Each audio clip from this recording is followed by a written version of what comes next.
Welcome, episode 14 of Word to Your Mama. Today we got Monalisa Murray.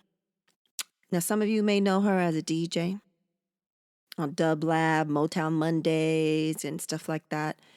And some of you know her from previous times as a label, hip-hop labels and promotions veteran.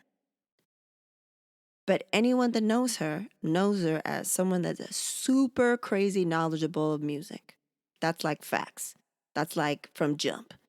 And I think of Monalisa as someone, when I entered this scene, the music industry, the hip hop LA scene, as someone I looked up to.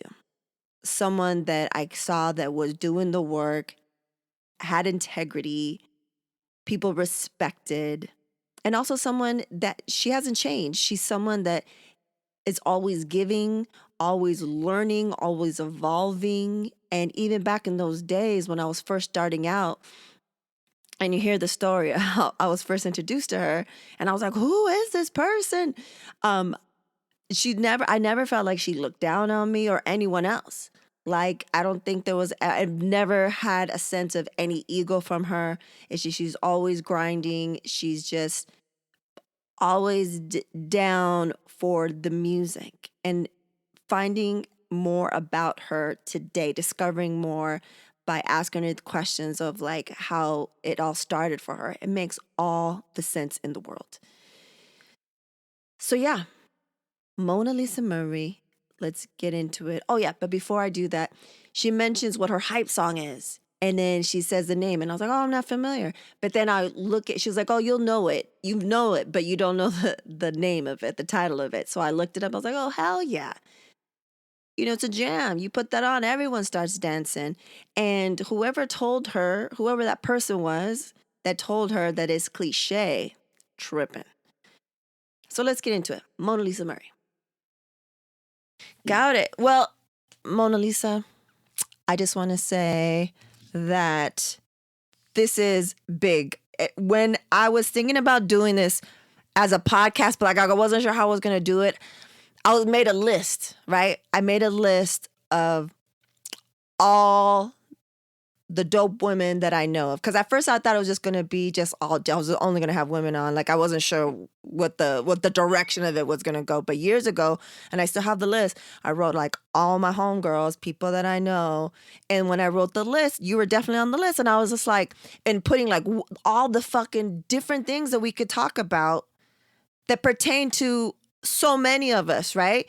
And then I was like, when I looked at the list, I was like, I have some dope ass friends. Like I have, like, there's not one person that's not in like my tribe or that I know that, you know, even if we're not that close, you're still considered my tribe because, you know, you're a significant part of my history in LA.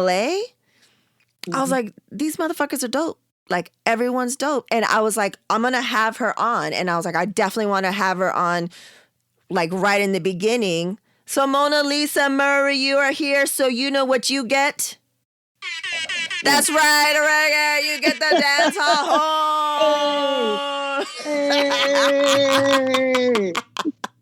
Hey.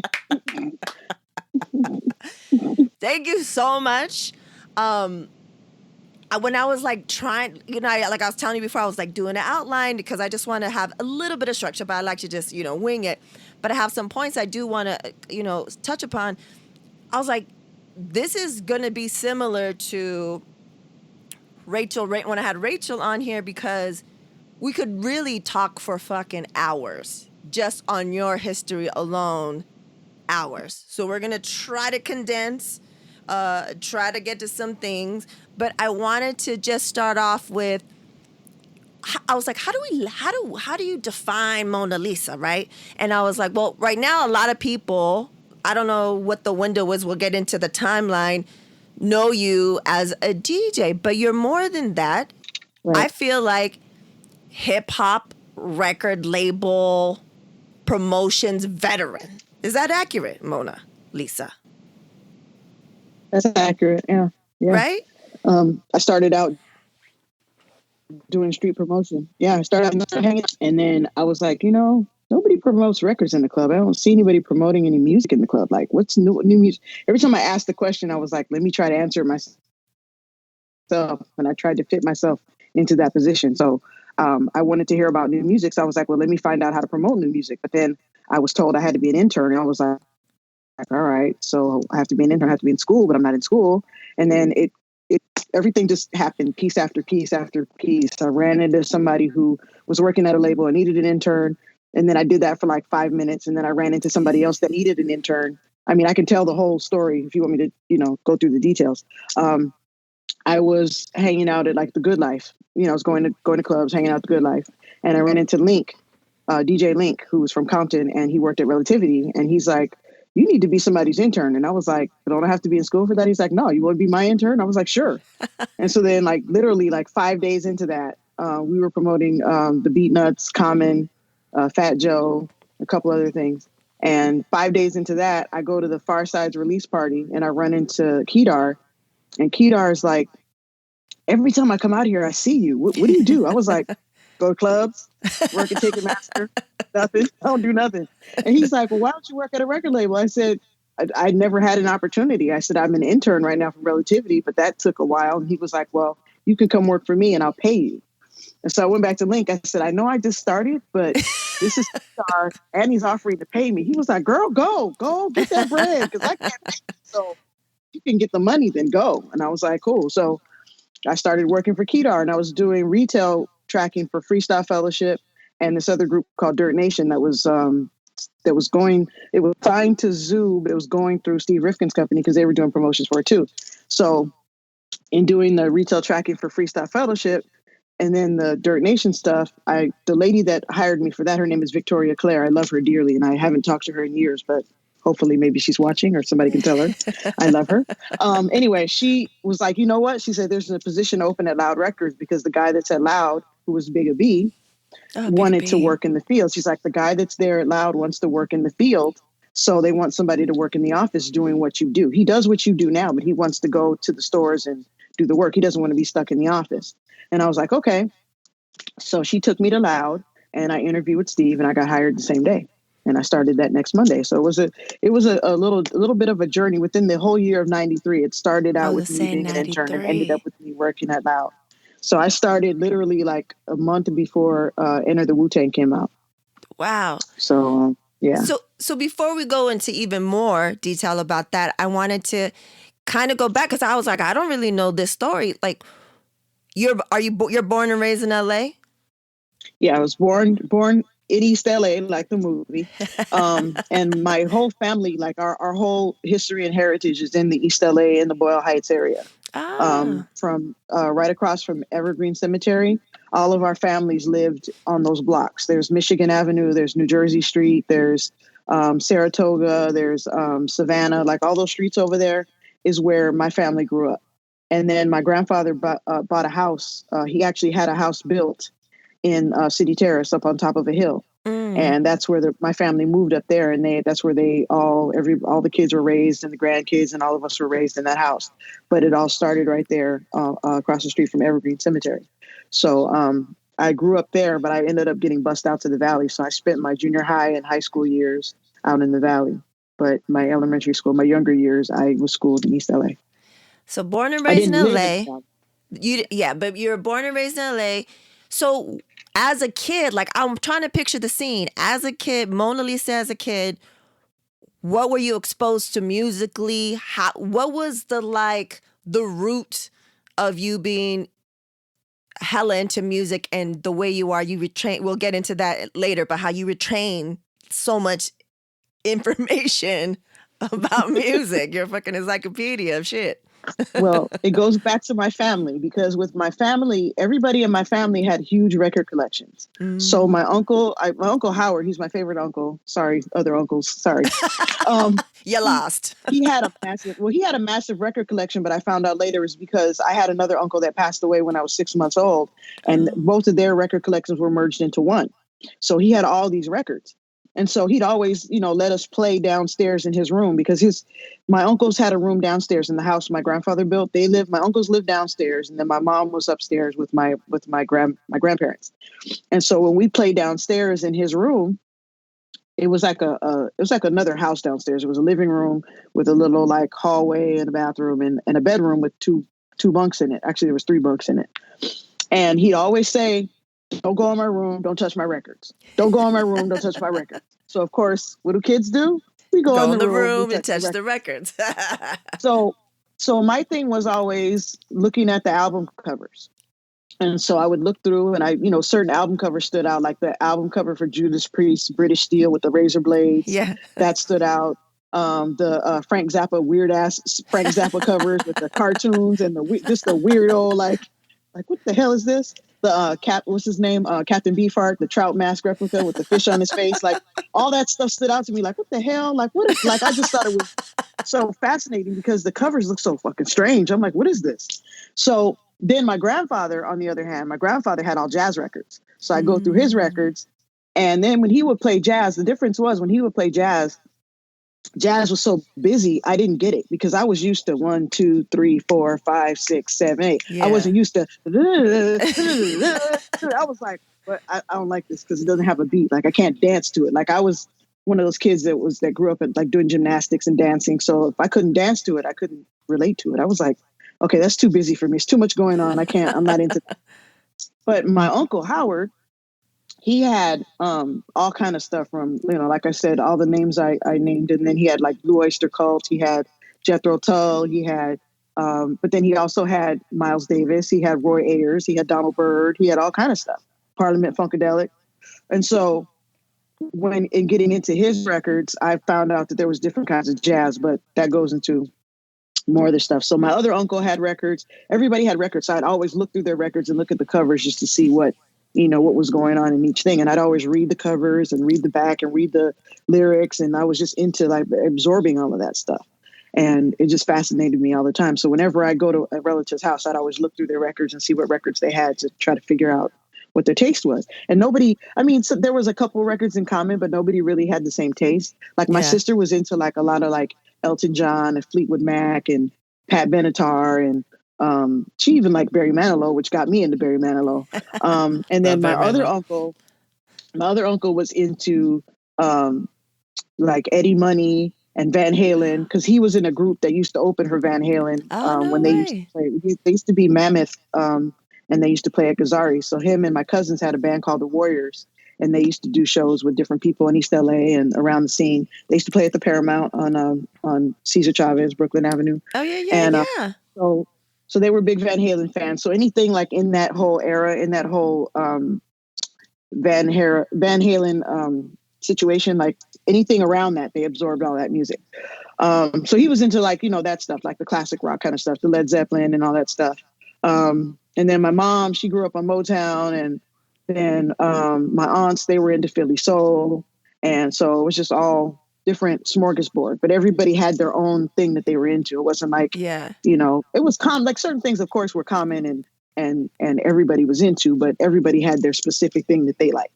Yeah. So that's amazing. So you had like, you were exposed to literally everything, all genres, all different types. And then you had the people there that loved it so much that you could but you know what? Let me go back, because that makes all the sense in the whole fucking wide world of it started that young. I was like, I'm going to ask her, there has to be a root, because I was trying to think of when I met you, and this is what I remember. I was an intern for Frank Sosa for the Unbound Project Volume 1, right? And so he gave me a list. I remember he set me up in a corner of his a Silver Lake place, and he was like, here's a computer. You're going to call these people, all these DJs. There's some DJs, but there's also some tastemakers. And I was like, what? I'm new to the shit, right? I was like, what's a tastemaker? He's like, oh, people that are influential, that, when you have a project, they always need to know about it, So I got this whole list, and it was like an email list and all that stuff. And I was like, I was like one of one, maybe 2 or 3 female doing it at the time. And I was like, how do I stand out?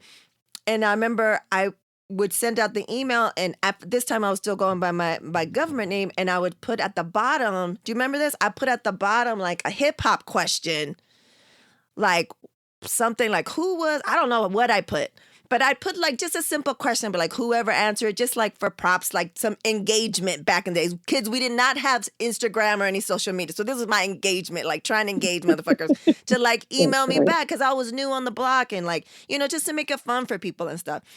So everyone's like, some people will engage, but the people engaged will just be like, I'll ask a question like, who came out with the song and blah, blah, blah, blah, blah. Everyone would just answer whatever the question was. This bitch would answer with the whole fucking dissertation. She'd be like, oh, that such and such came out in 19 da da da, produced by da da da. And I was like, who?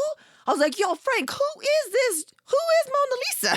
Like, she's amazing, right? And he was like, you know, putting me up on game. And I was like, oh, and then I also would be, you know, going out to the hip hop spots back then. And there was only a few. We knew we could point each other out because there weren't that many females going to like this, like the big, you know, the bigger B joints and the stuff like that. Like there's only a few of us, so I'd be like, oh, and then I don't know, and then I don't know, we just started talking. I have no idea, but I remember my first impression was like, yo, who is she? How does she know all this shit? And boom, you just proved that's the root. You've been looking at liner notes from Jump.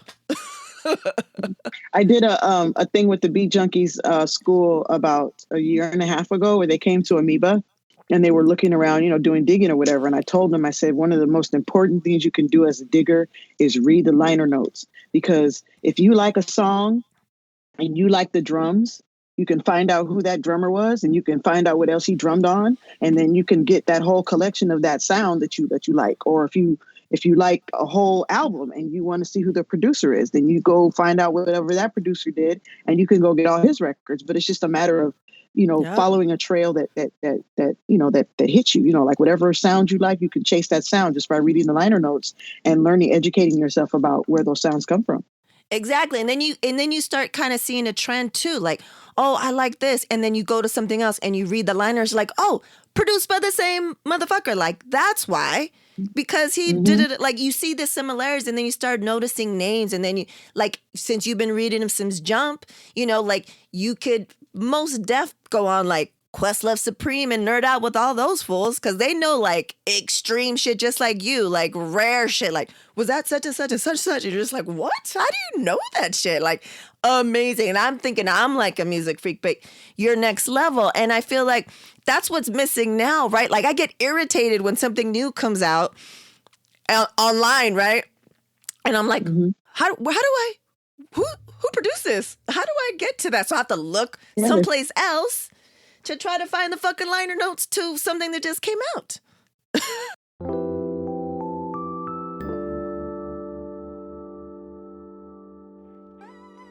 Your industry is loud and congested.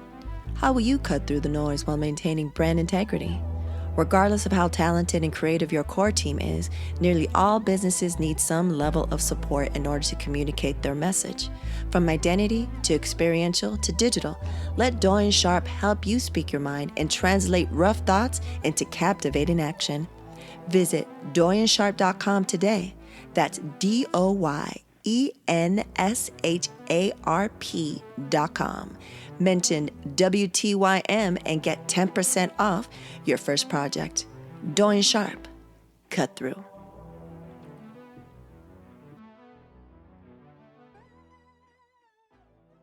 Yeah, that's the thing that sucks about MP3s is that there's no more liner notes. There's no more reading, and because you feel like you're learning, like you're making the record kind of a part of you because you're it's just like reading a book. It's like once you read that book is in you. It's like once you read the liner notes, it's like you feel like not a part of it, but you know, you feel more at one with it because you can see how it was put together.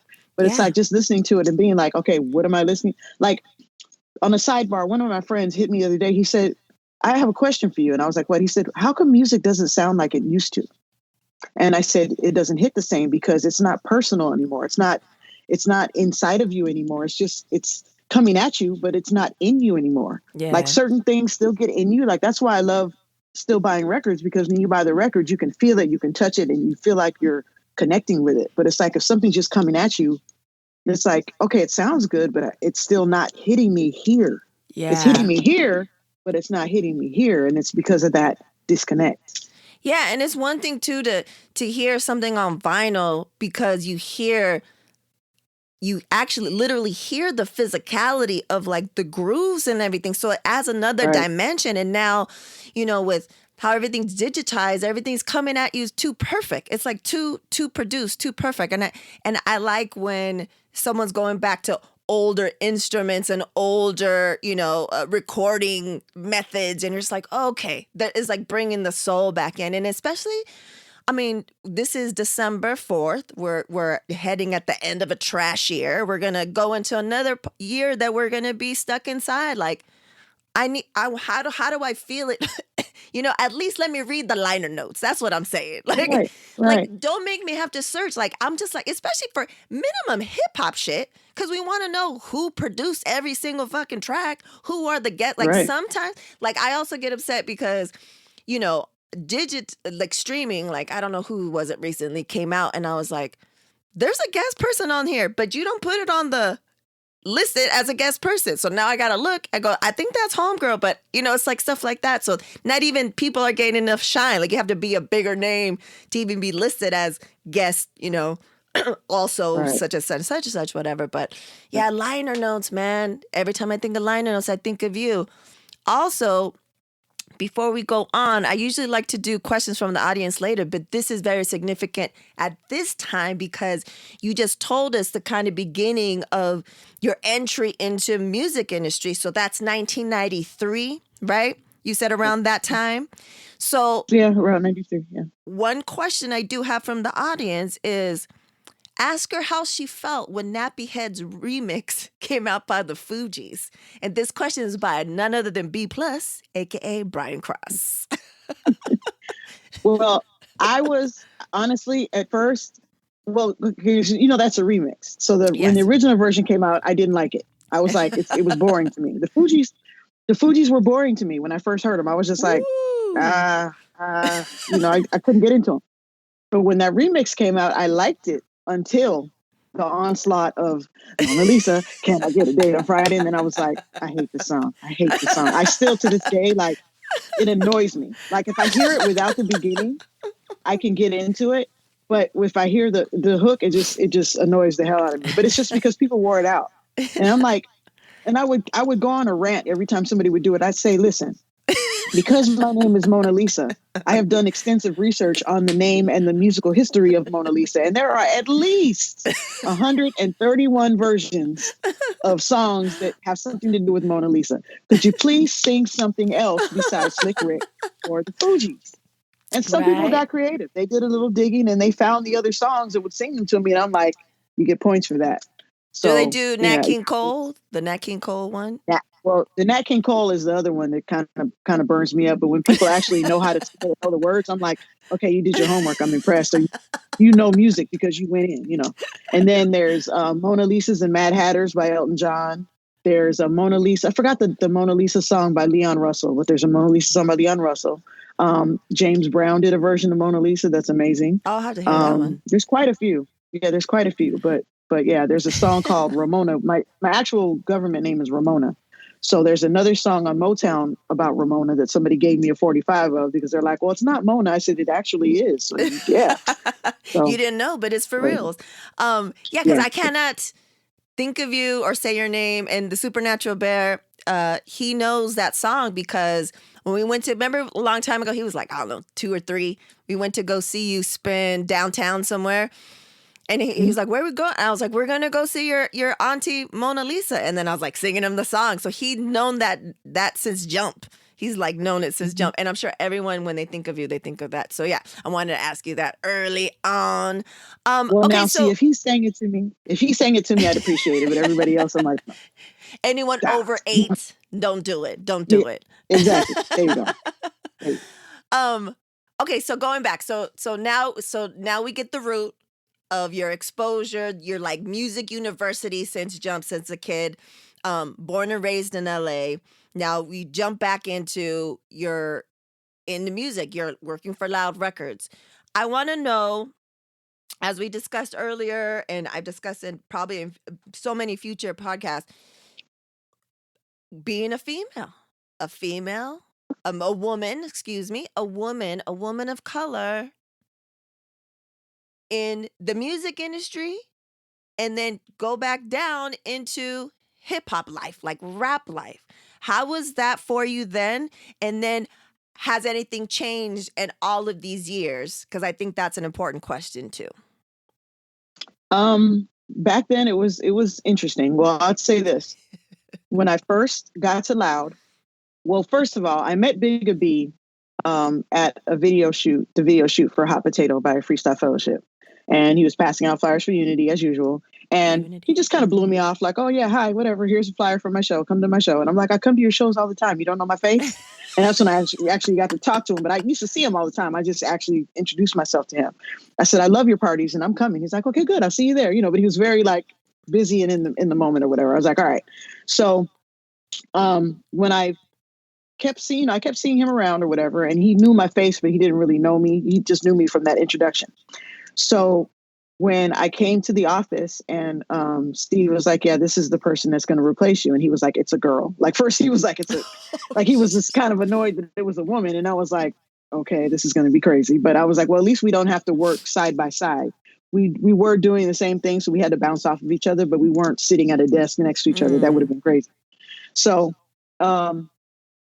at first it was a little bit tense because he had a lot of problems. Like I think him and Carmelita used to work together and they were like neck and neck because Carmelita's a boss and he was trying to be a boss and it was just, button heads and they just weren't, it wasn't happening. I mean, it was love hate. It's like, I think during that time they had some kind of issue or whatever. So they were on the downside. So he was just like, oh, here comes another girl to try to boss me around. And I'm like, bro, I'm just like, I don't know what the hell happened before I got here, but please. Like, I was just being real, like, and people had warned me. They're like, he doesn't really work well with women because of experiences he's had. So just be, and I was just very like, so our bonding point came when, we had kind of learned to get along a little bit, but our bonding point came when he was trying to get Black Moon here for Unity. So he comes over to me and he goes, I need to ask you for help with something. And I was like, what? Looking behind you.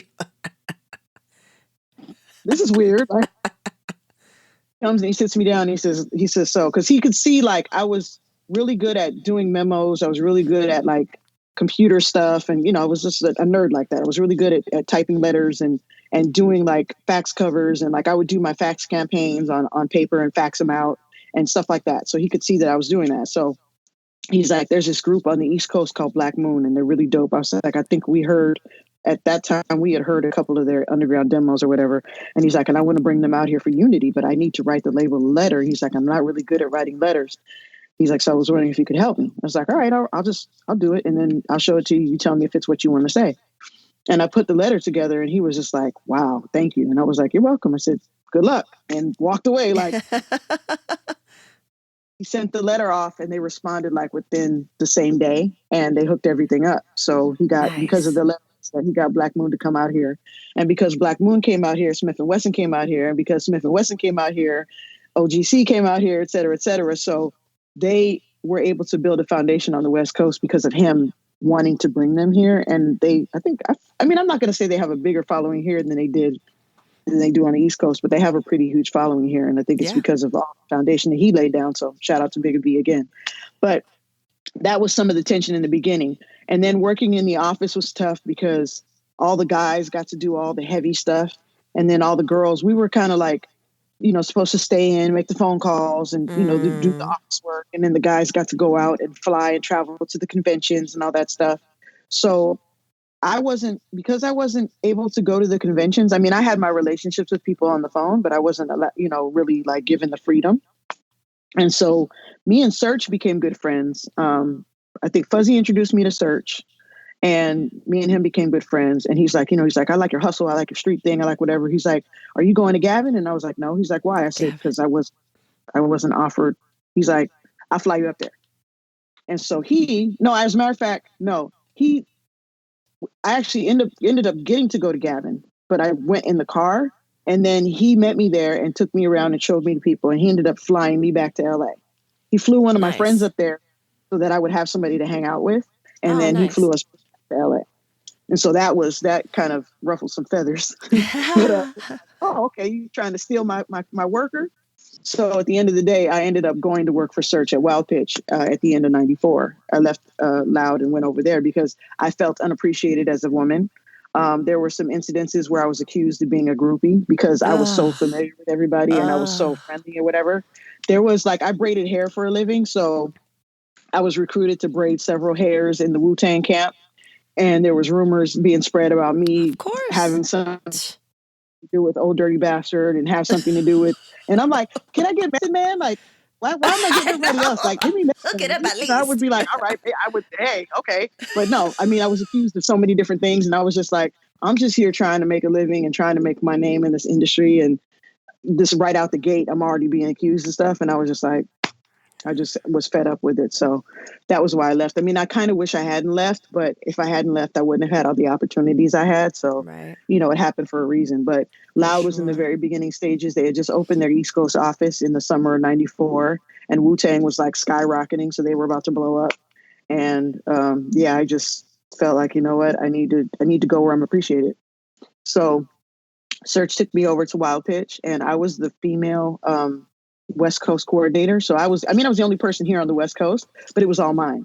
So Nice. I was responsible for everything up in the Bay all the way down to San Diego for Wild Pitch. But what I didn't know is that Wild Pitch had lost their distribution. Ew. So he was trying to resurrect everything and just build as much up until, you know, hopefully in the hopes that someone would pick it up and carry it on after that, based on the activity. But it didn't happen like that. So at the end of May, Wild Pitch closed. I was basically there from January to May. So I got to reign queen supreme for that moment. But then I went to Immortal. I went over to Immortal Records, and Immortal Records was putting together something I'm very familiar with. So I went to go work there. And I went there because everybody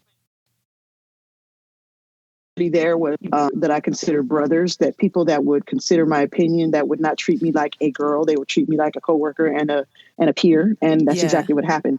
And we had a great time there. I worked with Sean B. I worked with John Stockton. I worked with Dave Miller, worked with James Andrews. And they also were doing the Buzztone thing. And so they were managing Cypress Hill and House of Pain.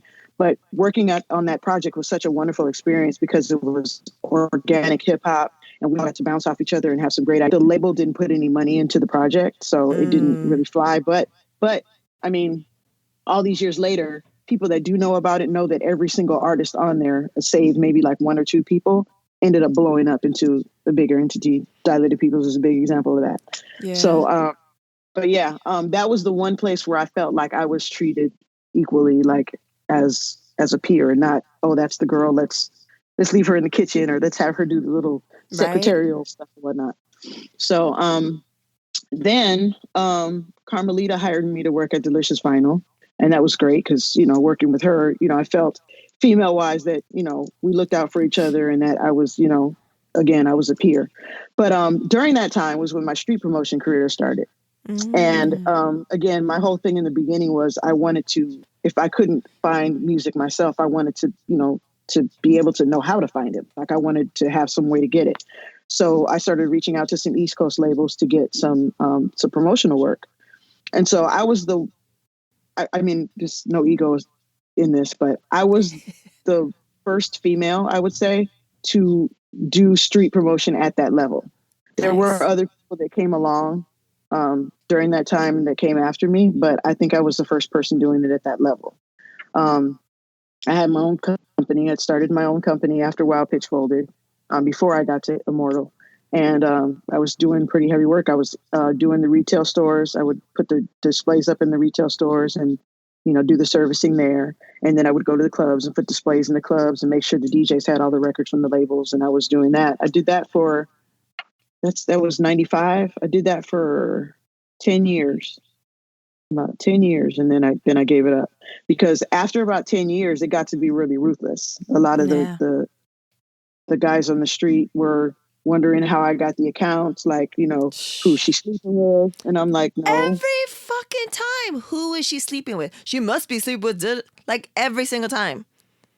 Yeah, it was pretty ugly at some points. I mean, I'm not going to get into the details of it, but it got pretty ugly. But yeah.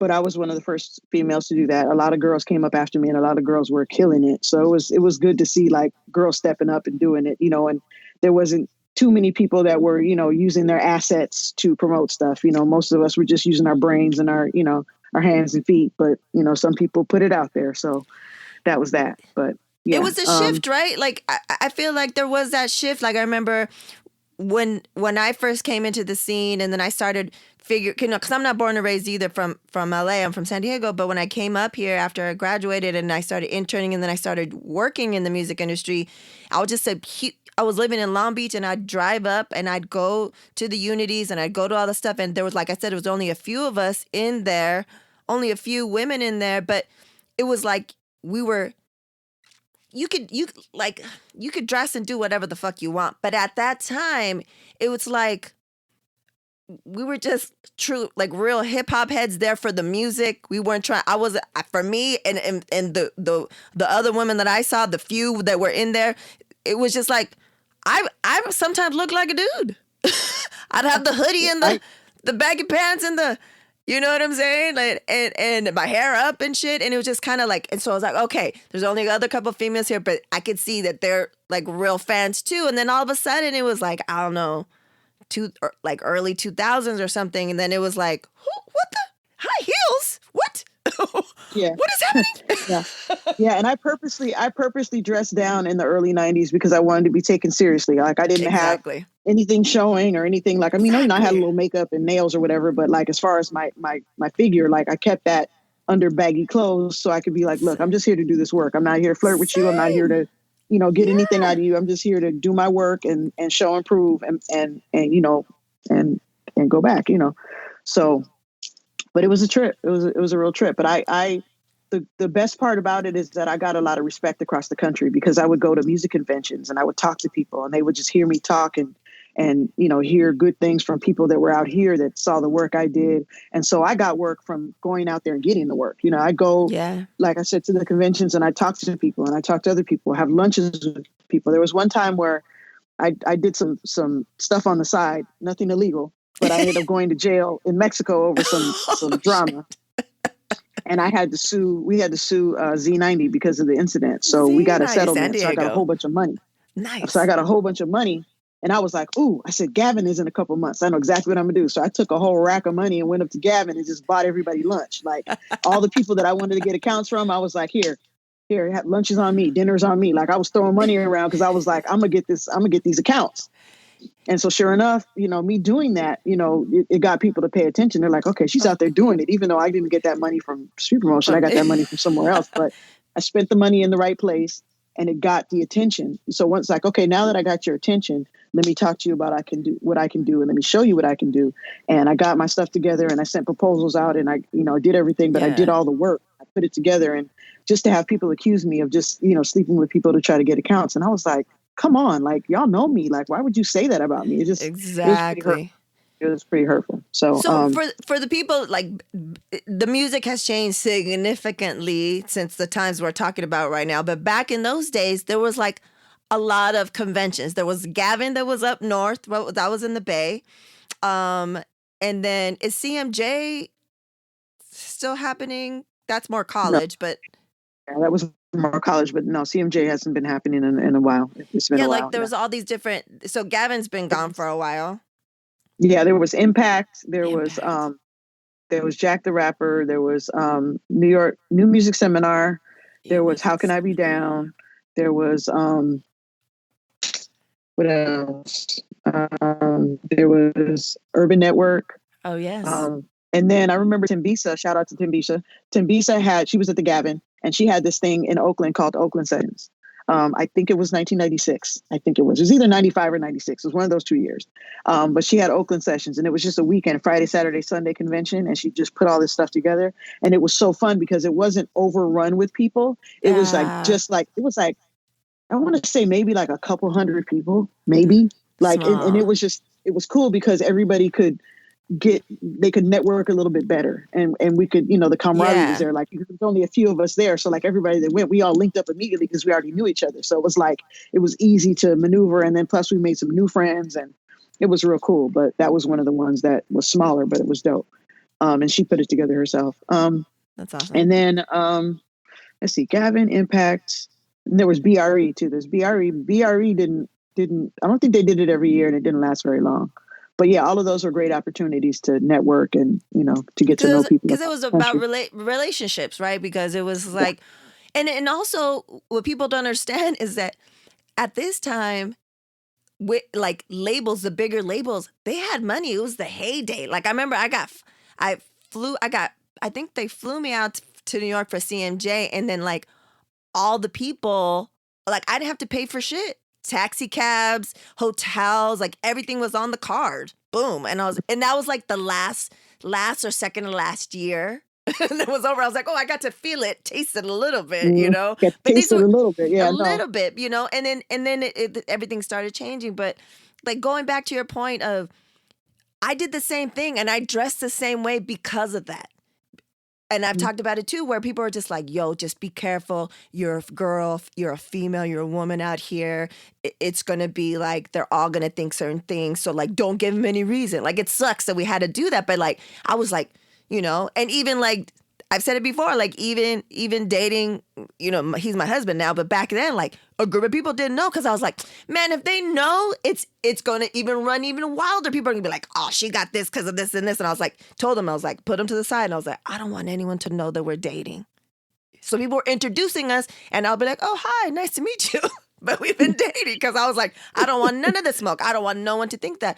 But even just on the strength of people not seeing you, because back then when I would call DJs and stuff, it was on the phone, strictly on the phone. And they'd hear me and they'd be like, ooh, what do you look like? How you looking? Like, are you single? And I was like, and I tell them, I was like, this is incorrect now because it's intersex. But I tell them, I'll be like, I was like, yeah, I'm a woman. I was like, yeah, and I got a 2-inch dick. So what about it? So let's talk about these records now. Like, you know what I'm saying? They're like, oh shit, like turn them off hella mm. quick. But it's like that type of shit. Like you had to like dress down, not show your shape, be aware of like the perception of. And even that, right? Like even like you said, even doing the most of trying not to be seen that way, it doesn't matter, because motherfuckers get upset because they're hating on you because you're doing so well, and then they'll be like, "Oh, she fucking somebody." I mean, the levels it was so deep that like I didn't even appreciate LA anymore because I mean I did, don't get me wrong, I love my city, but working here, like I wanted to figure out a way that I could work in New York once a week and then come back here for 3 weeks, because Mm. at least being somewhere else, I didn't have all the stuff. I mean, it's either, oh, she's sleeping with everybody, or oh, she dresses like a boy because she's gay. Oh, it's like, well, why are you trying to figure out my life? Like, why not just ask me? If you ask me, I will tell you. Like, what I will tell you anything you want to know. But the rumors were killing me. The rumors were just killing me. Yeah. I was just like, I just can't deal with you guys anymore. So it just made me like want to be somewhere else, and it made me not really like, it was like I was here in theory, like, okay, I'm here working, but my mind is in New York, my mind is in Atlanta, my mind is in Chicago, like my mind is somewhere else. And all the people that I talked to on the phone, the DJs, and even like other street promoters had respect for me because they could hear me talk, and they'd, if I was on a conference call and they got to my city, like, okay, what's going on in LA, I would run everything down piece by piece and section by section. And some people's cities, they'd be like, what's going on in your city? It's like, oh, it's chill, we did the thing, and we put it out and we threw it out there, and it was just bam, and then bam, and then the DJ was like, whoa, and then it's like, but what are you saying, like what? And I would break it down like, the record is getting good feedback, and I have to go back to this DJ because he wasn't feeling it, so I'm going to try the remix. And then I went to the record store and they needed a clean version, so once I get the clean version, I'll go back and revisit that. And I was breaking it down to where it's like, I want to keep this job, so I want them to understand, I want them to understand exactly what's going on with this record. I'm not trying to sell them a dream. Yeah. And because of the way I conducted myself on the conference calls and on the phone, that got me the respect from the other street promoters. And then the DJs that I always dealt with, like, if they told me, I'd be like, look, if you don't like this record, tell me. Like, don't just play it because I'm Yeah. asking you to play it. If you don't Yeah. like it, then tell me you don't like it, and I'll try to figure something else out. Maybe you can play the instrumental. Maybe you can take the Yeah. acapella. You can remix it and play your own remix at your own city. Like, figure out how it works for you, but don't do it because you feel like you have to do it for me or because you feel like I'm pressuring you. Make it work for you. And they're like, I like the way you think. And and I just would get compliments Yeah. because I work around instead of me being like, oh dog, come on, man. Like my boss is gonna come down on me if you don't play this for me. Like, oh man, like I never did that. I was like, look, if it doesn't work for you, let's work together and figure out how it works. So I got a lot of respect from the DJs then. It's DJs that I used to send records to back then that I still speak to this day that are like, I check on their kids, I check on their family, like I Nice know their parents, family. like because we Yeah. built those relationships back then, and it was just based on me being me and not because of what I look like or or any of that stuff. So I'm Were those you relationships. like, did you ever give them things? Because I know when I was leaving out of that scene, I was like, I couldn't compete with DJ saying, well, what are you going to give me? I'll be like, what do you mean? They're like, well, I got some kicks over here by this is such and such label or this person. Like, did you have to compete with that, or were you ever the person that gave him shit too?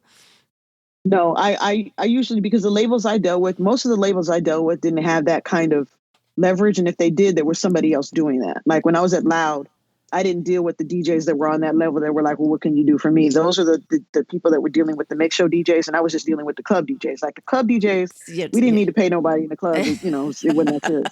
But there was a couple of DJs that did do that. That were like, well, I'm not gonna play your records unless you break me off with. I'm like, okay, well then we have nothing more to talk about. Peace. Right? Because I knew somebody else on the upper level would reach out to that person. I'm like, okay, I'm just small change over here, but so and so at RCA with the bank account and the expense with the American Express card, they can holler That at you and they can get you straight. that Me, I can't Amex. do that, so Right? I'm gonna shut this down while we talking because I can't do nothing for you.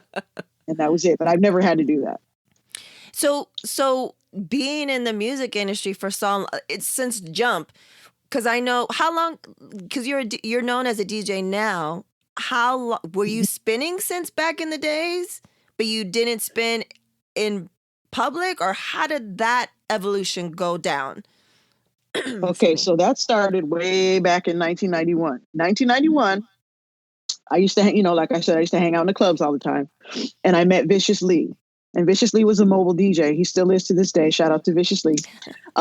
He was a mobile DJ, and I used to hang out at his house all the time. And so I never wanted to be at home because home was very confining, and I wanted to be out. Like I was always one of those kids that was never allowed to go nowhere. Like I wasn't allowed to hang out after school or go to parties at night. So I used to sneak out. I'd say I'd sleep in at so and so's house, and then we go to the Ukrainian or go wherever, go hang out. So I was always at his house during the day, and then I would go back home when my mom came home. So I'd hang out at his house and I would watch him DJ. And so one day I remember he was playing, he was practicing a set, Sensitivity by Ralph Tresvant. And I started singing That's the Way Love Goes. And he looks and he goes, wow. He goes, you should start DJing. And I was like, I don't want all of this. Because he was the kind of DJ that, he was and is still great at what he does, but he had the speakers, he had the table, he had the the big and the 17 crates, and I don't have a truck, I don't have the manpower, I don't want to talk every time I DJ. I don't want to, like I didn't the burden of responsibility. He's like, well, if you ever decide to, let me know, I'll teach you. And I was like, well, I'm already learning from watching you, just watching how you blend the songs together. I can hear the tempos and I can hear the. And he was like, yeah, he's like, you'd be a great DJ. It's not a lot of girls doing it. I was like, I know, but I don't want all this responsibility. I was young and free at the time. I was like, if I were to try to bring all these records home to my house, my mother would kick me out. And I was like, it's not. So 2 years after that, hanging out at the Good Life, after the Good Life, we used to go to the Farside Manor. We called it the Afterlife. So Farside would open the house up and let everybody from the Good Life come over. And it ended up being a legendary place. And B Plus has plenty of pictures of it, legendary pictures of it.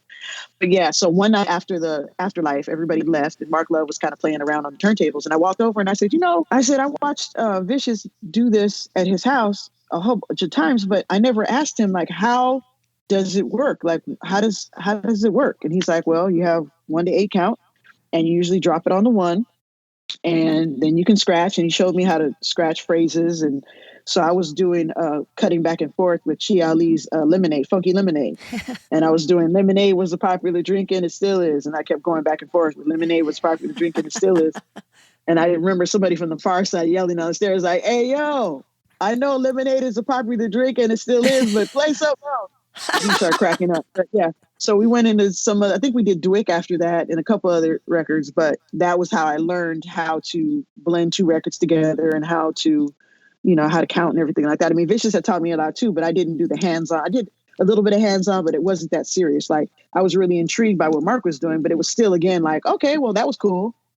So in the years following that, I would just go to people's houses, and if they had turntables, I would just mess around. I'd practice scratching, and they'd be like, "You know how to DJ?" And I'm like, "No, I do, but I don't. Like, I'm just playing around. Like, Mark showed me something, but I'm just playing around."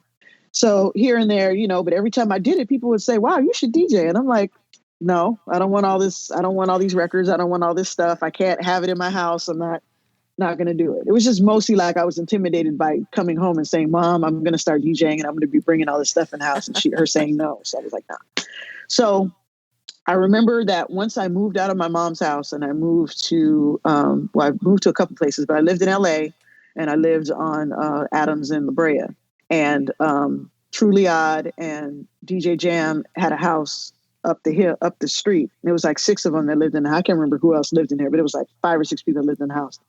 And I used to go over their house all the time. We used to go over there, smoke, hang out, chill, or whatever. And truly, I had massive amounts of records. So I'd always go over his house and just start DJing. I just grabbed records I wanted to play and I just start DJing.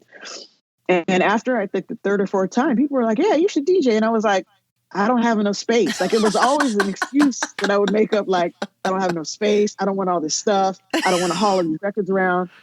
And then I would always go to the clubs and I would always see Higher and Sony and Daz and everybody bringing all these crates of records. I'm like, I would be done after the 2nd crate. I'd be like, what, I ain't carrying nothing. I'm done, like, whatever. And everybody's like, "No, you don't have to bring all the stuff. You just bring the records and the turntable's already there." I was like, I don't want to carry nothing. I don't want, it was just very, I don't want to do it. So after Truly Odd, after I moved from there, where did I move from there? Then I moved to Pico and Cochran. And same thing, went to a couple of places. DJ was like, "No, I'm not doing this." So when I moved to, let me think, I moved to North Hollywood, and this is when 9/11 happened. So everybody was kind of like in a weird place. It was like the year after that. I wasn't working. I had been laid off from the labels because the labels had imploded at that point. So everybody was not signing checks and not hiring people and nothing was happening. So I went about 6 months and not working. So finally, one of my friends, she got hired as the West Coast regional for Motown. So she hired me on the spot. She's like, "I know you need some work, so come get this work."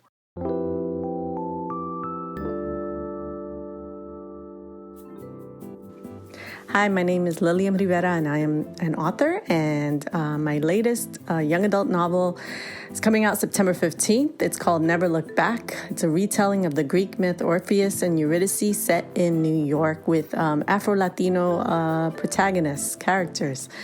It has bachata, it has Prince, it has love, it has angry spirits and goddess and all kinds of stuff. So that's it. What's up?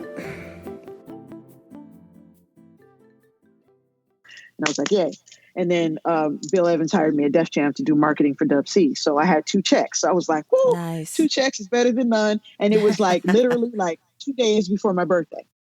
So I called my homeboy and I said, "I want to throw myself a birthday party." And he's like, "All right." He's like, "Well, if you give me $500, I'll hold the spot for you, and then you can have a birthday party." So I had the birthday party, but because I was so out of touch with everybody, I didn't get to invite everybody I wanted to. So there was literally like 100 people there, and the place held like 500 people. So I was like, "Well, whatever. We're just gonna make the best of it." So, we had a good time. But the thing is I called all my DJ friends and I said, "Just bring a crate of records, come DJ." I called Penn, I called Kilu, I called Phys Ed, I called, who else? I called like 6 different people. And I was like, "Just bring a crate of records and play. And then, and then we'll figure it all out, but this is for my birthday." And they're like, "No problem." So everybody came through. But everybody, we were all drinking and, celebrating or whatever. So they had a house DJ there just in case. Like he brought records and was there just in case, anything happened. He was there. So he went out to get a sandwich, but he left his records there. Everybody else was so drunk, they DJ'd, did their thing, and then they left. So there was like maybe 100 people left. No, maybe a couple of, I don't know. Anyway, so I went inside and I'm drunk at this point. I'm just, celebrating. So I stagger up there, put the headphones on, dig in the bag, and I start DJing. And most of this guy's records were Rockefeller in one bag and Bad Boy in another. So it's basically like a Rockefeller versus Bad Boy set. And so I'm up there, and I'm doing all the motions, doing doing all the motions that I've seen the DJs do with the headphones. Because I never did it with headphones because I never had to. I was never doing a whole set. So I never had to listen. I just always playing around. So I get up there and I start DJing. And I'm like playing the records based on how I hear the other DJs playing them. I don't know what the BPMs are. I don't know what's what. I just am playing them based on what I know. Like, oh, that's Benjamin's. Oh, that's I Want to Love You. Oh, that's whatever. So I'm just pulling them out and playing them. And everybody starts coming in the room because everybody's outside smoking. So there's nobody in the room at the time. I'm just like, I want people to start dancing. So I'm going to start DJing. And gradually people start coming in the room like, who's DJing right now? Is that right? Everybody starts coming in the room like, are you DJing? And I was like, I think so. I mean, how do I sound? They're like, you're killing it. Like, you're killing it. What are you doing? And I'm like, I'm drunk. It's my birthday. I'm A. And people actually started dancing. It was crazy. Like I had the dance floor full. And everybody was dancing, and I was like, this is cool. This is funny. But it was, I was drunk. So I woke up the next morning like, well, that was fun. And went another, what was that? That was 2003. So I went another 6 years and didn't DJ. Like, I was like, well, that was fun. So 2009, no, it wasn't 2009. It was 3 years later, 2006. At this point, where I lived in North Hollywood, Spinderella lived a block away from me. And we had a mutual friend, and we had met somewhere else. We had met like in Leimert Park somewhere. And she was like, I want to invite you to my house for a barbecue. And I was like, all right, what's your address? And she gave me her address. And I was like, that's on the next block. Like, 'cause I'm thinking that street, it's a block over, but I'm thinking maybe it's down there. Maybe it's up there. Maybe it's, somewhere else. And I'm like, this is on the next block. And so I get over there and I said, dude, I live on the next block. And she's like, what? I was like, I live on the block. She's like, what? So she called me one day and she's like, I need help getting organized. She's like, do you know of anybody that can come and help me organize my records and she's like, I just feel like I'm out of sorts and I want to get my stuff, in better order. And I was like, well, I'm over here not doing this is when I wasn't working. I'm like, I'm over here not doing nothing. So let me come and help you. Yeah. And so this was a year after that situation. Def Jam had finished the Dub C project, and the same thing with the Motown thing. I was working on AZ's project, and his project was done, so I didn't have any more work. And so I was like, well, I'm over here not doing nothing, so let me come over there and help you. I was like, what do you need help with? I was like, I'll help you the best I can, but if I know of anybody that's a professional, then I'll have them call you. And so she liked what I did. She's like, well, how about I give you a little change here and there to help me get my sets in order, help me organize my records. Like I want to BPM them and I want to put them in order or whatever. And, she just needed an extra hand to do it. I was like, all right. So I started helping her, and that turned into a whole thing. Like I just ended up helping her stay organized and get herself together. But in the process of doing that, I was watching her DJ, and then I was able to practice because she had turntable.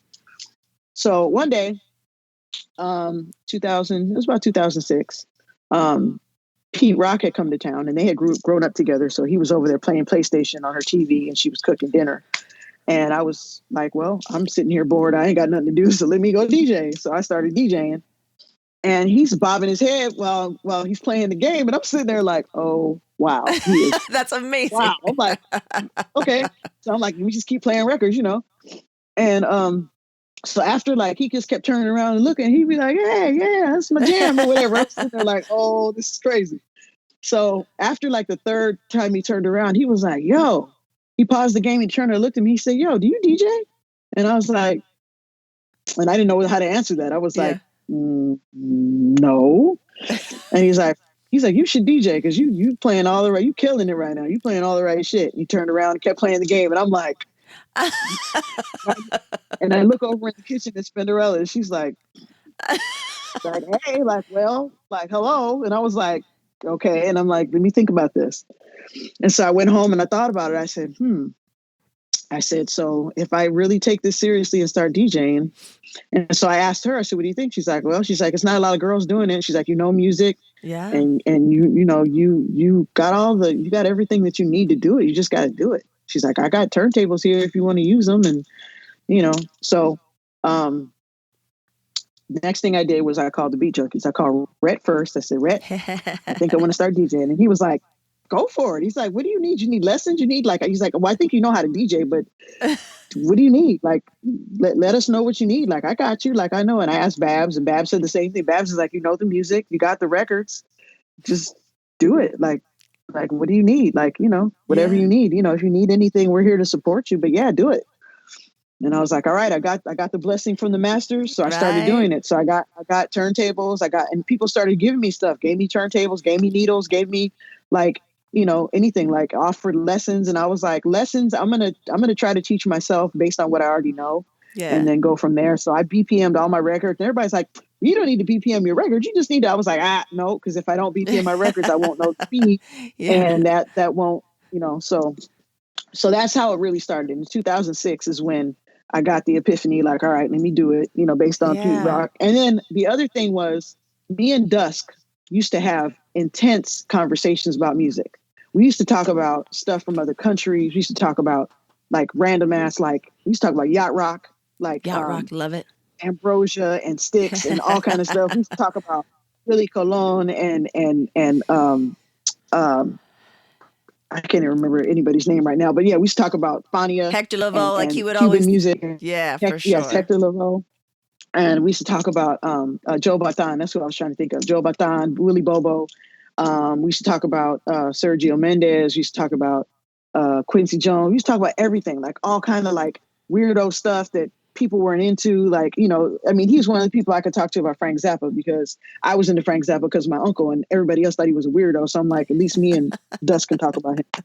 So when Dusk passed away in 2006, I was like, there's a lot of music that nobody is ever going to hear anymore. There's a lot of music that's gone with him, like a lot of knowledge, a lot of things that are gone with him. And I'm like, there's so many DJs out here that are playing music that everybody knows. But I want to play music that nobody ever hears. I want to play music that is not commonly known. I want to play music that's not on the, because I don't think I'm going to fit in with the people that are playing popular music, because everybody's doing that. So if I get in, hey, I'm doing this too, it's like, yeah, but everybody's doing that. So why should you? I was like, let me make a lane for myself where I can play music that people don't hear all the time. So when I first started, I started playing like mostly like mellow soul and breaks and like stuff that you just don't hear all the time. And it was rough for me, because when I finally had to start playing no-brainers, I didn't know. I mean, I knew the songs, but I didn't know how to play them like everybody else did. So it was like my transitions were rough. They honestly still are to this day, because it's like I don't practice playing no-brainers. I practice playing stuff that nobody knows. So I know that stuff. I can transition that stuff way better. But when it comes to like even some Tribe Called Quest songs.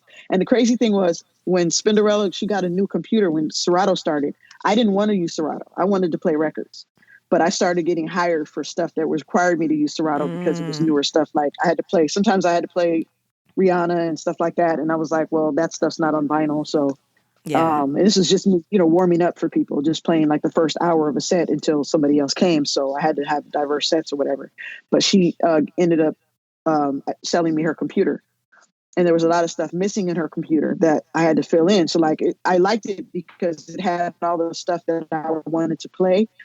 But like the no-brainer stuff, some of that stuff was missing. I filled it in. So it was like, I would go to play something and be like, oh, it's not here. Because I didn't think to put it in there. I'm like, oh, well, it's 18,000 songs in there. It's in there. So, but yeah. So even to this day, like now I have to play more no-brainer stuff, and it's a little bit difficult. But I I have a radio show on Dub Lab, and my Dub Lab show is based on me playing music that is unfamiliar, like stuff that's from the past that nobody ever heard, or stuff that may have been sampled or whatever, but mostly like stuff you don't hear all the time. And that's what I like to specialize in. So now, because in 2009, was it 2009? Well, 2006, I started doing like sets in the beginning, like of people's club nights. So I'd play from like 9 to 10, and then they take off from 10 to there. And then in 2000 and I'm trying to get my years together here. 2006 or 7 or 8. It might have been 2009. Anyway, there was a year when Do-Over was going on. Do-Over had started. Yep. I think Do-Over started in 5 or 6. And Do-Over had been going on, and I told them I wanted to play records on my birthday. And they're thinking she's just going to come and play records on her birthday.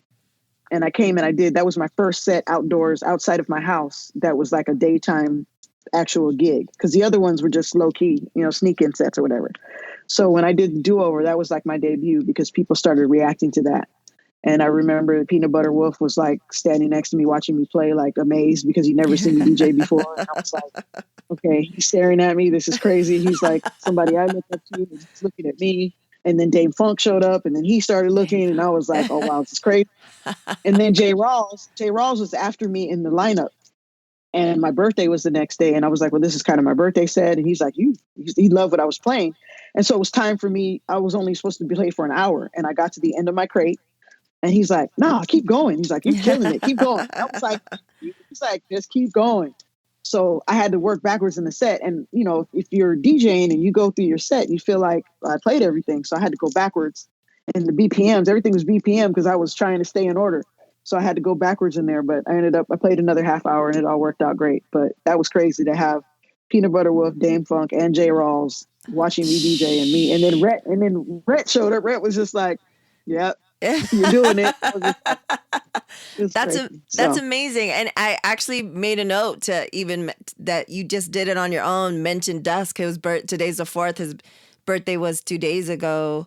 And I know that you guys were close and that you guys had that special bond. So it's awesome to hear that, that you wanted to kind of continue his legacy of playing that type of music. And, it's crazy to hear you talk about, the kind of music you guys could talk about, because that was one of the things I loved when I was introduced to him and in the beginning, and we became friends and stuff. And that, it wasn't just hip hop, it was everything. And it was a lot of, Fania All Stars, the salsa and everything like that. And I loved it. And I was like, who is this person? Like, he's like loves everything I like, and I had never met anyone, because I was like from San Diego and I was going to Long Beach State. So when I was in the hip hop scene, but when I met him, it was like hip hop and salsa. What the fuck? Like, amazing. So definitely he is missed. It's still crazy that he's gone. Like, it seems like he's really not, I don't know. To me, it seems like he's not gone somehow, some way. His spirit is still here. It's his crazy. Spirit is definitely still here. here. What I'm saying?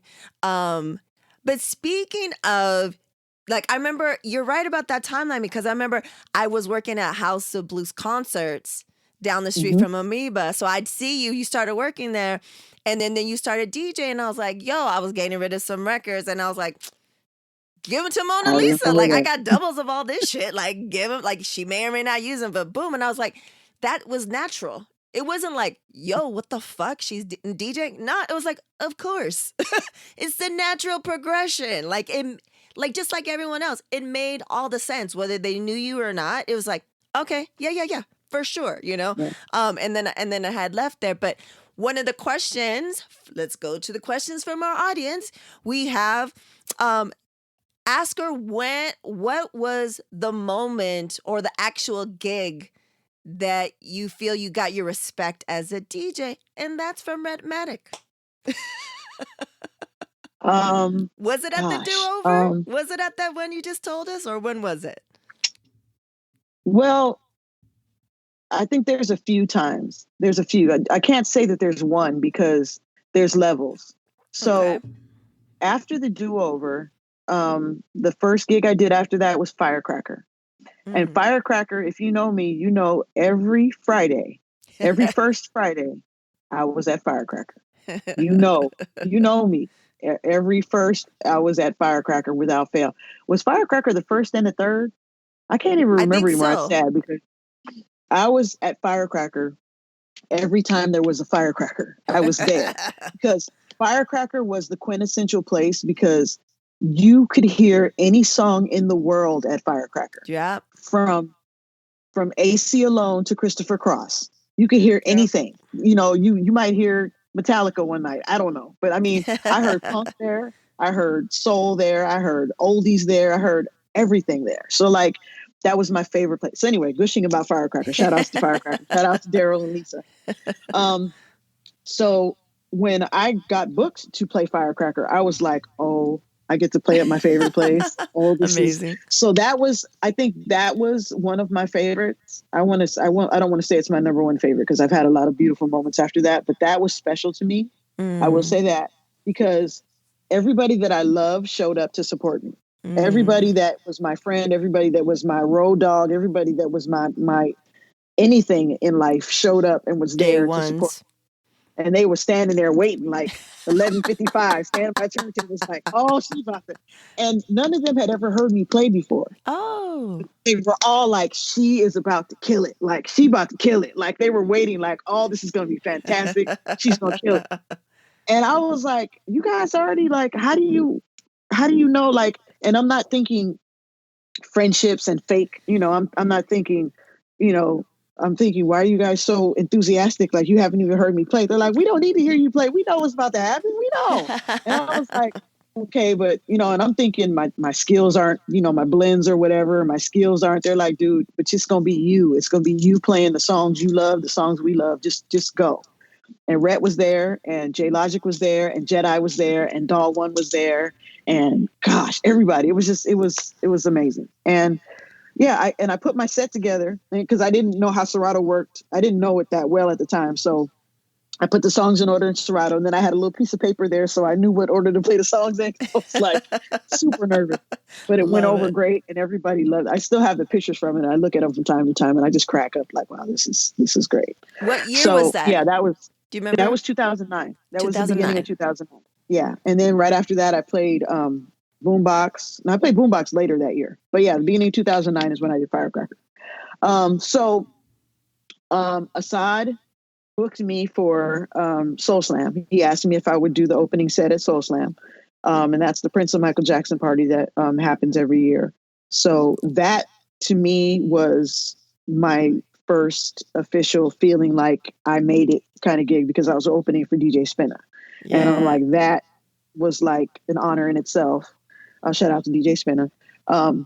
Just, to open for him, to be good enough to open for him and to be in front of that kind of an audience. Yeah. That was like a turning point for me. So that, I think the first time I did that, I felt that way, but each year it gets more and more magical. So it's like each year that feeling is renewed. Like that's like the biggest thing for me. I mean, and I also have ended up doing the Wonderful parties too, which is the same. Assad does those too, which is a Stevie Wonder party. And but the something about Soul Slam that's just so like it's just got that family feeling, that good vibe, that thing that I love. But House party. I think that was it. Yeah, that's definitely it. Speaking of Assad, let's go back to the questions from the audience. We have the question is, when will, this is from Assad, aka the hater, inside joke. From Footlong Development, he's the one that she spoke of that does the Soul Slams and the Wonderfuls, and he's brought some of the most amazing events here to LA. His question is, when will you start sharing with your audience all of your experience you've been through in LA, in this LA music scene? Because he told me, he's like, no disrespect to you, but she keeps going on other people's podcasts and telling her stories. And he's like, she's going to hate me for this. And I was like, I'm going to ask her. Well, so I can be 100 with you and tell you the reason, and hopefully he can understand what I'm saying. Okay. In all that I told you when I was talking about being a girl in the scene and all that, there was a lot of painful stuff that happened. A lot of stuff that I don't like to relive, a lot of stuff that I don't like to talk about. But it's like every story that I would tell you about something that happened back then, there's a bad part. There's a negative part. There's a part that is not pleasant.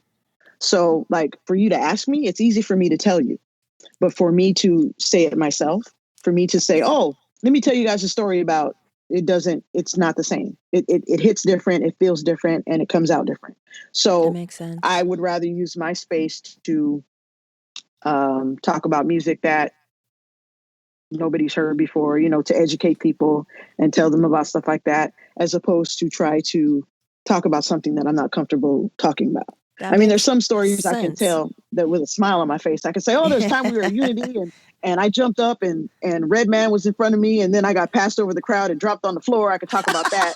But then I have to talk about another time at Unity where somebody grabbed me or something. And I just, it's a lot. So Yeah, it's that's a why I mixed don't bag. freely Got talk it. about it myself. But it's Makes much easier sense. for me to talk about stuff if someone interviews me. So his next question might be, well, why don't you get somebody to interview you? It's like, it's not that easy. It's just, it's more so like I feel comfortable talking to you and there's other people I feel comfortable talking to. And it's just, there's a time and a place for it, I think. That makes sense.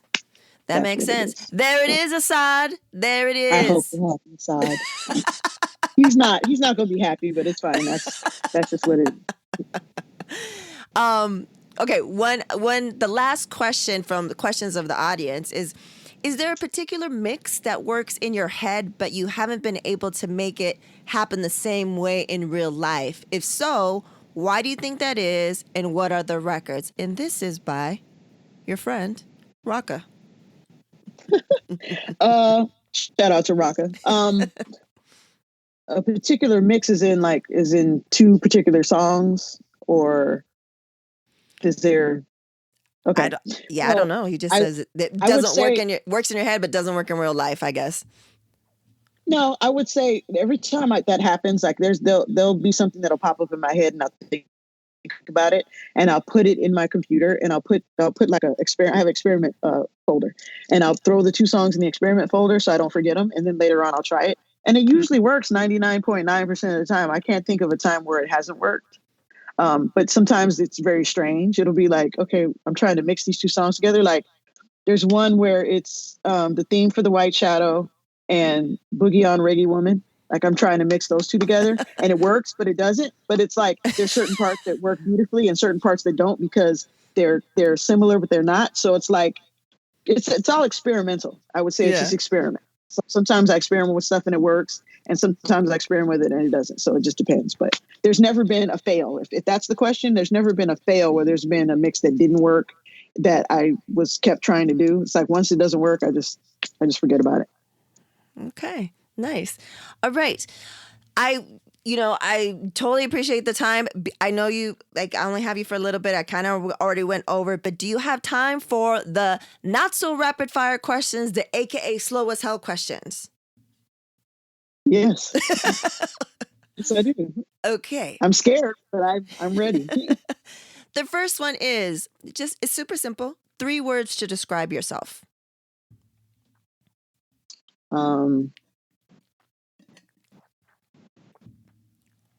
Jesus.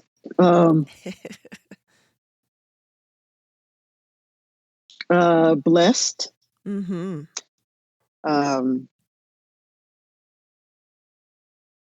Okay, let me think. I mean, I could say happy, but that's blessed, happy, and grateful. There Blessed, it is.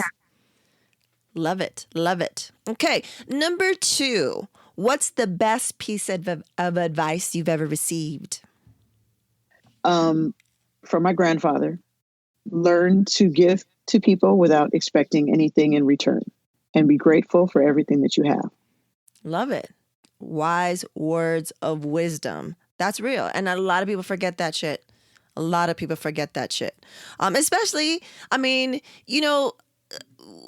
a theme that we have when I talk to people, whether they're parents or not, is, what we learned growing up the way we did in the time we did. I feel like we're super blessed. It was kind of hard, but there's lessons learned that we wouldn't have been able to replicate if we didn't grow up in that time, in that environment, under certain circumstances. You know what I'm saying? Like we talk about how do we, how does a supernatural bear, how do I teach him street smarts when he doesn't live in the streets? like shit like that. But I feel like especially the fact that we were in the entertainment industry, first and foremost, right? But then you go another level deeper, the music industry, and then you go another level deeper, hip hop. We learned a lot of hard fucking lessons. in life, quick, fast, at a young age, that are like valuable for days, like for life, you know. And we learned like you know, like I feel like it's similar to like if you can make it in New York, you can make it anywhere. If you can make it in the rap business, you can make it fucking. I mean, we saw so many things from hip hop. We saw hip hop go from being underground and unappreciated to being on the radio 24 hours a day. And it's Yeah. like it was hip hop was not supposed to last this long. Hip hop was the Nah. fad. Hip hop was something that was like, oh, that's what they're doing now. It's going to go away in a couple of years. Nobody's going to take it seriously. And now there's people making millions and millions of dollars off of it on the backs of the people that made the hip hop that didn't make so much money. But now those people, other people are making millions of dollars. We were the first people to, hear some styles of rap, it's just so much that's unappreciated now because that time has passed, but we were the ones that got to see the special moments of it. And that's what's beautiful.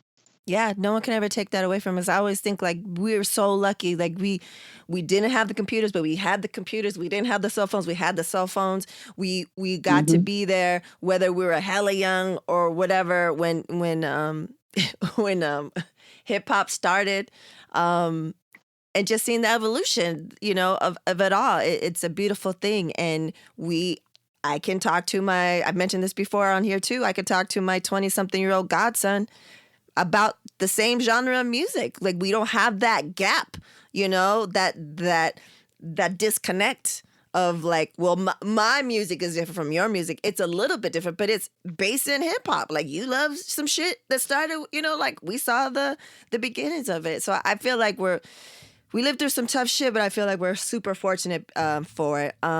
Next question. What are you doing to dismantle the patriarchy?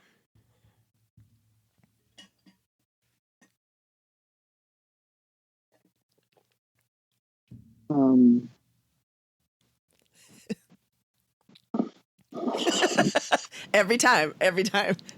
Doesn't matter who. It's like, whoa. I don't know.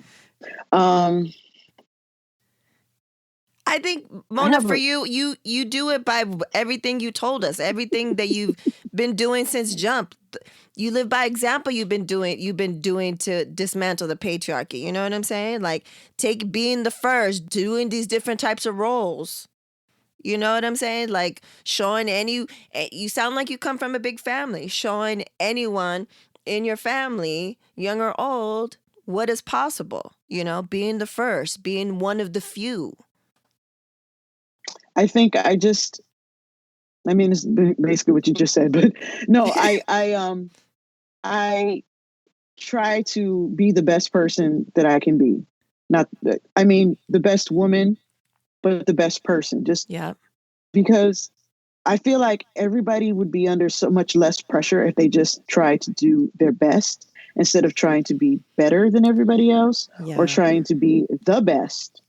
Just do your best. If your best is so one day and your best is awesome the next, that's all you can do is just do your best. And, again, I have to give that credit to my grandfather because he instilled a lot of good traits in all of us. He just was like, you're only as good as you can be. You're only, if you don't have it in you, you can't get it from anywhere. It's got to be inside of you, and you just have to give what you can. And, again, give what you can without expecting anything in return, but just do your best and be the best person that you can be. And we all have faults, but don't beat yourself up because we're all human. And, you learn every day, you learn something different that's going to carry you on to the next day. And that's pretty much. Yeah, that's real. That's good advice. Second to last question, and this is going to be a good one because of who you are and what you do. Song to get you hyped when you need it. What's your go-to? Your number one. Number one song to get me hyped. Thighs High by Tom Brown. I'm sorry? What was that? It's called Thighs High. It's by Tom Brown. Okay. I'm not familiar. It's a party song. It's You'll know it if you hear it. You probably heard it 1,000 times, but didn't know it's called Thighs High. But it's a party song, but it's I don't know how to describe it, but it's uplifting. It's about Okay. moving your thighs, but it's uplifting, and it brings something, brings something out in me. I play it almost every time I DJ. And I remember I was watching somebody do a DJ set a couple of months ago, and they said that it was cliche. I was like, listen, it can be as cliche if it wants to, but I'm gonna play the song until my ears start bleeding because I love it. But it's just a party song. It's just and I remember uh, reading the story about it being recorded, and it was just like fun. It was just like, we're just gonna have fun and do this song. And I don't remember the story of how the concept of the name of the song came up, but the whole recording of the song was a party, and that's what it sounds like when the song plays. So if I'm in a bad mood or just feeling like I need something to get me off my ass, I play Thighs High, and my thighs go high. I start dancing. So that's Love it. it. Thighs High. I love it. And the final question, Monalisa, what will be your legacy? I think my legacy will be that I worked hard and that I stayed true to myself, and that I was a great educator as far as music, as far as life lessons. Um, that's strong woman. I was a strong woman. I am a strong woman. And I've never let anything get in the way of that as far as like male, female. I just did me and hope for the best. So I think being a strong woman and an educator, music educator, and life educator too. Yeah. And hardworking. That's real. Monalisa Murray, thank you so much for taking the time. I want to have you back on if you allow it. Like, we're ending 2020 and I want to have you back on to talk even more about music. But let the people know, I'm going to have it in the show notes, but let the people know your handles on where they can catch you and get more information and to find out. I'm going to have links to all your show and stuff like that, but let the people know how they can get a hold of you. Okay. Social media, I'm on Instagram. It's Monalisa7872. Also Twitter, Monalisa7872. Twitch, which will be set up hopefully in the next 30 days. Please believe it. Monalisa7872. That's basically my handle on all of my social media is Monalisa7872. I am on Facebook, but I'm not really on there a lot. So Facebook is not important. It's focused on. Right. And before we leave, have you had thoughts about writing about your life? A lot of people want me to do that. Oh, before we go on, yes. What did I forget? I forgot about my Dub Lab show. I have a show on Dub Lab. This is the show that Assad was talking about, that he just wants me to talk about stories instead of playing music. It's on dublab.com. It's every third Monday from 8 to 10 p.m. and it's called Paths of Rhythm. And it's 8 to 10 p.m. PST. And if you don't get to listen to the show live, you can stream the older episodes. It's been on there for 4 years. It's on dublab.com. I have my own DJ page. And if you go down the page, you can see all the old shows. Some of them I do talk on, but most of them are DJ mixes. So in the future, I'll be doing 1 hour of song by song with talking in between. And then I'll do 1 hour of mixing. But I'm getting to that. So nice. I'm a work in progress. Right. So going back to, people have asked you what, like for you to write a book or for movie rights, or what are we talking about? All of it? Everybody wants me to write a story about my experience in the music business. It's just a lot, as I was saying before, there's a lot of bad things to cut through. There's like a lot of charcoal and there's diamonds buried underneath it. So it's just a matter of me being able to get to a point where I can sift through all of that and make a story that I think is worthwhile. I'm not saying my story isn't worthwhile, but I have to make it make sense and sort through it and, be able to build the stories, because there's so many stories I can tell that are just random happening. This happened in the club. This happened at this party. This happened at the show or whatever. But in order to, I think, to write a good book, it has to have a journey and a story. And, there's ups and downs and, twists and turns. So I would just have to figure that out. But there's also a lot of things that I can't put in the book because somebody will come after me. So I got to figure that out too. But I mean, it's it could happen. I'm not going to say no, but it's not the first thing on my mind right now. The first thing on my mind right now is getting my DJ career in order to survive the times that we're in, to figure that out, and then we'll see what happens. Well, I think I have some more travel to do. Yeah. Once it's allowed, once it's safe. And I'm excited, for your Twitch. Like I need to see more women on there. I follow some people that I love. So I'm excited for your Twitch to be up and running and start getting you, those subs. I'm just learning. Yes. I'm like, what? I was like, what is this? What? How do I? And someone was like trying to get me they were trying to give me something. And I was like, I don't understand. Like, what does this mean? And I was like, oh, now I'm like, oh, these things. It's like, it's crazy. I love it. I was on there sleeping for like a month, like just watching, like, okay, what's going on here? What is that? And I didn't touch anything. I just watched, like, okay, what is? Oh, so then, okay. And then I would go and poke on stuff and look and be like, oh, that's okay. So then once I got active, I was just like, bam, bam, bam, bam. I started doing everything. I was like, and I had to go because the crazy part, and not to get on the side, but you have to go on the website to figure Twitch out. You can't do it on your phone. So I'm on my phone like, well, how come? And it's not letting me. How the hell? And so once I went to the website, it's like, welcome to Twitch. We're about to show you how to do all this. And I was like, oh, thank you, Jesus. So they actually walk you through it when you go to the website, and it teaches you everything. Like, this is how you do this, and this is how you do that. I was like, why didn't I come here in the first place? Because we're so programmed to be on our phones that I thought the phone was going to show me the light, and the phone didn't show me nothing. So once I got on the website, I was like, oh, so I was able to put my whole page together just based on, seeing all the back end of it. And then now I have 105 followers that are waiting for me to do something. So like the pressure's off. So I'm like, okay, I got followers just from being in the chat room, just from having my page set up. So I'm like, okay, let me get my stuff together. So it's coming. Nice. Well, I can't wait. Well, Monalisa, thank you so much. You're the bestest. Thank you. Thank you for having me. I appreciate you. And now introducing the Supernatural Bear Corner. Supernatural Bear. Hello, everyone. It is SNV right here. I'm here in the recording studio, aka the closet. And Auntie Monalisa, this is a song that you requested. Hey Monalisa, can I get a date on Friday? And if you're busy, I wouldn't mind taking Saturday. Hey. Round up the posse, Fuji's coming around the way. Yeah,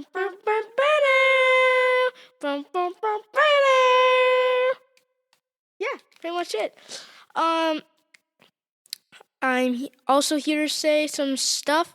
So we have a Patreon page. So become a patron today. It's pretty cool being a patron. I have a patron. Sorry. Typo in the house. Typo. I'm reading the script. You're not reading the script. Yes, I am. You're not. You're freestyling. There's no script. Yeah, I am. Oh my goodness. Okay. Anyway, back to the script. Anyway, become a Patreon today. Patreon today. And tell them to buy stuff from the store. And buy all the new stuff from the store. Tote bags, pins, all that stuff. Word to your mom. Tote bags. Lemonade was a popular drink and still is. Tote bags. I don't know if they're on there, but yeah, tea towels. Oh yeah, sorry, tea towels. Remember when I used to eat sardines for dinner? Those are tea towels. Yep. And also check out the pins. The Prince pin, Stevie Wonder. The Stevie Wonder pin, and also my Voltron pin as well. Anyway, bye.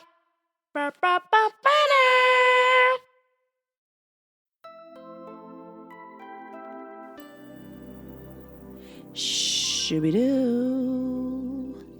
That is correct. Episode 14 is over. I hope you guys enjoyed that. Monalisa Murray. Go check her out on all the socials, on the Twitch. Is it the Twitch?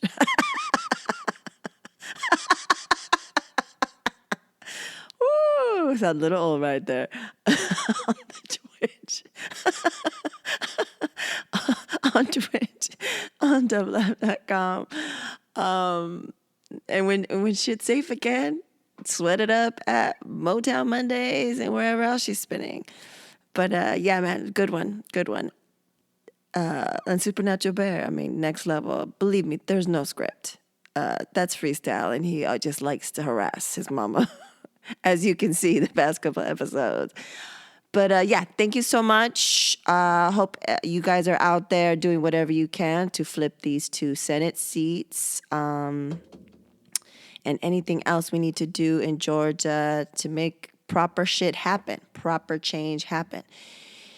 And like the Supernatural Bear said, check us out. Patreon page. There's a link, bio in the link in bio.